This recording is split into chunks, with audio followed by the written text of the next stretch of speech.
ಇನ್ನು ಮುಂದೆ ನಿಮ್ಮ ನೆಚ್ಚಿನ ಧಾರಾವಾಹಿಗಳ ಫುಲ್ ಎಪಿಸೋಡ್ಗಳು ಸನ್ ನೆಕ್ಸ್ಟ್ ಆಪ್ನಲ್ಲಿ ಮಾತ್ರ. ಚಿಂತರ ಕರ್ಗೋಗುತ್ತೆ.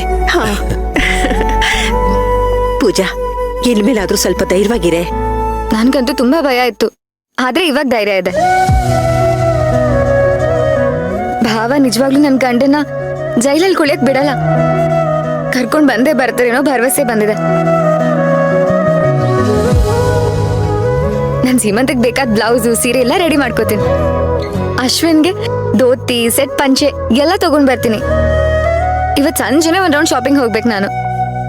ನೋಡು, ನೀನು ಖುಷಿಯಾಗಿದ್ರೆ ನಿನ್ ಮುಖದಲ್ಲಿ ಎಷ್ಟು ಕಳೆ ಇರುತ್ತೆ ಅಂತ ನನ್ ದೃಷ್ಟಿನೇ ಬೀಳುತ್ತೆ. ನೀನ್ ಯಾವಾಗ್ಲೂ ಹೀಗೆ ಇರ್ಬೇಕು. ಅಕ್ಕ, ಅಶ್ವಿನ್ ಮನೆಗ್ ಬಂದ್ರೆ ಹಕ್ಕಿ ತರ ಹಾರಾಡ್ಬಿಡ್ತೀನಿ.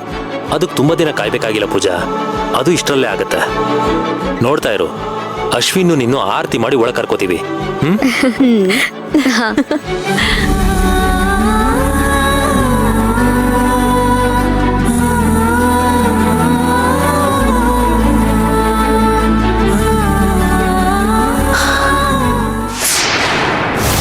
ಈ ಅರ್ಜುನ್ ನಮ್ಗೆ ದೊಡ್ಡ ತಲೆನೋವಾಗ್ತಾನೆ ಅಂತ ನಾನು ಖಂಡಿತ ಅಂದ್ಕೊಂಡಿರ್ಲಿಲ್ಲ.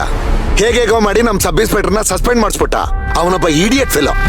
ನಾನ್ ನಿಮಗ್ ಮೊದ್ಲೇ ಹೇಳಿದ್ದೆ, ಅವನನ್ನ ಅಷ್ಟು ಈಸಿಯಾಗಿ ನಂಬೇಡಿ, ಅಷ್ಟು ಈಸಿಯಾಗಿ ತಗೋಬೇಡಿ ಅಂತ. ಅವ್ನು ತುಂಬಾ ದೊಡ್ಡ ಕ್ರಿಮಿನಲ್ ಲಾಯರ್. ನೀವೇ ನೆಗ್ಲೆಕ್ಟ್ ಮಾಡಿದ್ರಿ. ನಾನ್ ನೆಗ್ಲೆಕ್ಟ್ ಮಾಡ್ಲಿಲ್ಲ ಮೇಡಮ್. ನೀವು ಹಾಕೊಟ್ಟ ಪಾಯಿಂಟ್ನೆಲ್ಲ ನಾನು ಆರ್ಗ್ಯುಮೆಂಟ್ ಮಾಡಿದ್ದೀನಿ, ಅದ್ರ ಮೇಲೇನೆ ವಾದ ಮಾಡಿದ್ದೀನಿ. ಆದ್ರೆ ಅವನು ಈ ರೀತಿ ಜಾಡಿ ಹಿಡಿತಾನೆ ಅಂತ ನಾನು ಖಂಡಿತ ಅನ್ಕೊಂಡಿರ್ಲಿಲ್ಲ. ಆಗಿದ್ದಾಗೋಯ್ತು. ಇನ್ ಯಾವುದೇ ಕಾರಣಕ್ಕೂ ಅವ್ನಿಗೆ ಯಾವ ಕ್ಲೂನು ಸಿಗ್ಬಾರ್ದು. ಒಂದ್ ಸೆಕೆಂಡ್ ಕೂಡ ನಾವ್ ಯಾಮಾರಬಾರ್ದು. ಸರಿಯಾಗಿ ಅವನ ವಿರುದ್ಧ ಪಿತೂರಿ ಮಾಡ್ಬೇಕು. ನೋಡಿ ಮೇಡಮ್, ಈ ರಸ್ತೆಯಲ್ಲಿ ಇದೆಲ್ಲ ಮಾತಾಡೋದು ಬೇಡ. ನನ್ನ ಆಫೀಸಲ್ಲಿ ಕೂತ್ಕೊಂಡು ಮಾತಾಡೋಣ. ಸರಿ.